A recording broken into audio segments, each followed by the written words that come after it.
ಸಾಮಾಜಿಕ ಕಾರ್ಯಕರ್ತ ದೂರುದಾರ ಆಗಿರ್ತಕ್ಕಂಥ ಸ್ನೇಹಮಯಿ ಕೃಷ್ಣ ಅವರ ಅರ್ಜಿ ಜನಪ್ರತಿನಿಧಿಗಳ ವಿಶೇಷ ನ್ಯಾಯಾಲಯ MP MLA ಸ್ಪೆಷಲ್ ಕೋರ್ಟ್ ಈ ಒಂದು ನ್ಯಾಯಾಲಯದ ಮುಂದೆ ಅರ್ಜಿ ಇತ್ತು. ಕಳೆದ ತಿಂಗಳು ನ್ಯಾಯಾಲಯದಲ್ಲಿ ಸಮಗ್ರವಾಗಿ ವಾದಗಳು ಮಂಡನೆ ಕೂಡ ಆಗಿತ್ತು. ಆದರೆ ಮುಖ್ಯಮಂತ್ರಿಗಳು ಸಿದ್ದರಾಮಯ್ಯನವರು ರಾಜ್ಯಪಾಲರ ಆದೇಶವನ್ನು ತೆಗೆದುಕೊಂಡು ಹೈಕೋರ್ಟ್ನ ಮೆಟ್ಟಲೇರಿದಂಥ ಸಂದರ್ಭದಲ್ಲಿ ಕೆಳ ನ್ಯಾಯಾಲಯಕ್ಕೆ ತಡೆಯಾಜ್ಞೆ ಕೂಡ ಇತ್ತು. ನಿನ್ನೆ ದಿನ ಏನು ರಾಜ್ಯ ಉಚ್ಚ ನ್ಯಾಯಾಲಯ ತೀರ್ಪನ್ನು ಕೊಟ್ಟು ರಾಜ್ಯಪಾಲರ ನಿರ್ಣಯ ಸರಿಯಾಗಿದೆ, ಕ್ರಮಬದ್ಧವಾಗಿದೆ.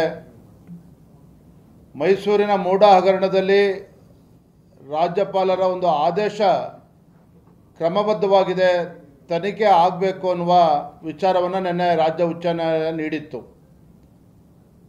ಮತ್ತು ಸೆಷನ್ಸ್ ಕೋರ್ಟ್ ಅಥವಾ ಸ್ಪೆಷಲ್ ಕೋರ್ಟ್ಗೇನು ತಡೆಯಾಜ್ಞೆ ಇತ್ತು, ಅದರ ತೆರವು ಕೂಡ ನೀಡಿತ್ತು ರಾಜ್ಯ ಉಚ್ಚ ನ್ಯಾಯಾಲಯ. ಹಾಗಾಗಿ ಇಂದು ಈ MP MLA court special court ಜನಪ್ರತಿನಿಧಿಗಳ ವಿಶೇಷ ನ್ಯಾಯಾಲಯ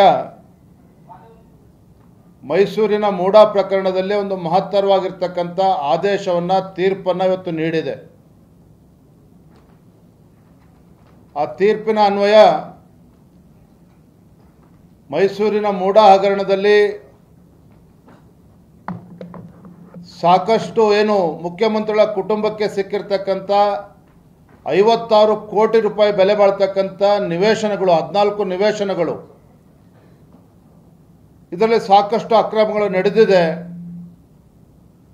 ಸಿದ್ದರಾಮಯ್ಯನವರ ಮುಖ್ಯಮಂತ್ರಿಗಳ ಒಂದು ಬಾಮಾಯಿದನ್ನು ಖರೀದಿ ಮಾಡಿದಂಥ 3 ಎಕರೆ ಜಮೀನು, ಆ ಜಮೀನನ್ನು ದೇವರಾಜಿಂದ ಖರೀದಿ ಮಾಡಿದ್ರು. ಮತ್ತು ದೇವರಾಜ್ ಹೆಸರಲ್ಲಿ ಏನು ಡಿನೋಟಿಫಿಕೇಶನ್ ಕೂಡ ಆಗಿತ್ತು. ಇವೆಲ್ಲವೂ ಕೂಡ ಕ್ರಮಬದ್ಧವಾಗಿ ಇರಲಿಲ್ಲ ಅನ್ನುವ ಅಂಶವನ್ನು ಕೂಡ ಈ ಕೆಳ ನ್ಯಾಯಾಲಯ, ಜನಪ್ರತಿನಿಧಿಗಳ ವಿಶೇಷ ನ್ಯಾಯಾಲಯ ಇವತ್ತಿನ ತೀರ್ಪಿನಲ್ಲಿ ಗಮನಿಸುತ್ತಾ ಈ ವಿಚಾರಗಳ ಬಗ್ಗೆ, ಈ ಅಕ್ರಮದ ಬಗ್ಗೆ ಸಮಗ್ರವಾಗಿ ತನಿಖೆ ಆಗಬೇಕು.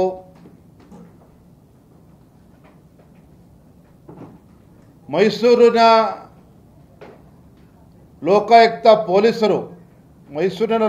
ಪೊಲೀಸರು ಯಾಕೆ ಅಂತ ತನಿಖೆ ಮಾಡಬೇಕು ಆದೇಶ ಮಾಡಿದ್ದಾರೆ ಅಂತ ಹೇಳಿದ್ರೆ, ಮೂಡ ಇರ್ತಕ್ಕಂಥದ್ದು ಮೈಸೂರಿನಲ್ಲಿ. ಹಾಗಾಗಿ ದೂರುದಾರ ಮೊದಲು ದೂರನ್ನು ನೀಡಿದ್ದು ಮೈಸೂರಿನ ಲೋಕಾಯುಕ್ತ ಪೊಲೀಸರಿಗೆ ದೂರನ್ನು ನೀಡಿದ್ರು. ಆದರೆ ಆ ದೂರನ್ನು ನೀಡಿದಂಥ ಸಂದರ್ಭದಲ್ಲಿ ಲೋಕಾಯುಕ್ತರ ಪೊಲೀಸರು ದೂರನ್ನು ಸ್ವೀಕಾರ ಮಾಡಿರಲಿಲ್ಲ. ಆದರೆ ಇವತ್ತು ವಿಶೇಷ ನ್ಯಾಯಾಲಯ ಆದೇಶ ಮಾಡಿದೆ, ಮೈಸೂರಿನ ಲೋಕಾಯುಕ್ತ ಪೊಲೀಸರು ಮೂಡ ಹಗರಣವನ್ನು ತೆಗೆದುಕೊಂಡು 3 ತಿಂಗಳಲ್ಲಿ ಇದ್ರ ಬಗ್ಗೆ ತನಿಖೆ ನಡೆಸಬೇಕು, 3 ತಿಂಗಳಲ್ಲಿ ವರದಿಯನ್ನು ನೀಡಬೇಕು ಅಂತೇಳಿ ಈಗಾಗಲೇ ವಿಶೇಷ ಜನಪ್ರತಿನಿಧಿಗಳ ನ್ಯಾಯಾಲಯ ಈಗ ಆದೇಶವನ್ನು ಮಾಡಿದೆ ಇವತ್ತು. ಅದರ ಅರ್ಥ ಮೈಸೂರಿನ ಲೋಕಾಯುಕ್ತ ಪೊಲೀಸರು ದೂರುದಾರ ಸ್ನೇಹಮಯಿ ಕೃಷ್ಣ ಅವರು ಇವತ್ತು ಬಂದಿರತಕ್ಕಂಥ ತೀರ್ಪಿನ ಆದೇಶದ ಪ್ರತಿಯನ್ನು ತೆಗೆದುಕೊಂಡು ಯಾವ ಸಂದರ್ಭದಲ್ಲಿ ಅಲ್ಲಿ ನೀಡ್ತಾರೆ, ತತ್ಕ್ಷಣ FIR ಅನ್ನು ರಿಜಿಸ್ಟರ್ ಮಾಡಬೇಕಾಗ್ತದೆ, ತನಿಖೆ ಪ್ರಾರಂಭ ಮಾಡಬೇಕಾಗ್ತದೆ. ಯಾರ ವಿರುದ್ಧ? ಈ ರಾಜ್ಯದ ಗೌರವಾನ್ವಿತ ಮುಖ್ಯಮಂತ್ರಿಗಳು ಸಿದ್ದರಾಮಯ್ಯನವರ ವಿರುದ್ಧ FIR ಅನ್ನು ರಿಜಿಸ್ಟರ್ ಮಾಡಿ ಈ ಮೈಸೂರಿನ ಮೂಡ ಹಗರಣವನ್ನು ಬಹಳ ಗಂಭೀರವಾಗಿರ್ತಕ್ಕಂಥ ಆರೋಪಗಳೇನು ಕೇಳಿ ಬಂದಿದೆ, ಇದ್ರ ಬಗ್ಗೆ ಸಮಗ್ರವಾಗಿ ತನಿಖೆ ಮಾಡಿ 3 ತಿಂಗಳಲ್ಲಿ ವರದಿಯನ್ನು ಕೊಡಬೇಕು ಅಂತೇಳಿ ಇವತ್ತಿನ ವಿಶೇಷ ನ್ಯಾಯಾಲಯ ತೀರ್ಪನ್ನು ನೀಡಿರ್ತಕ್ಕಂಥದ್ದು.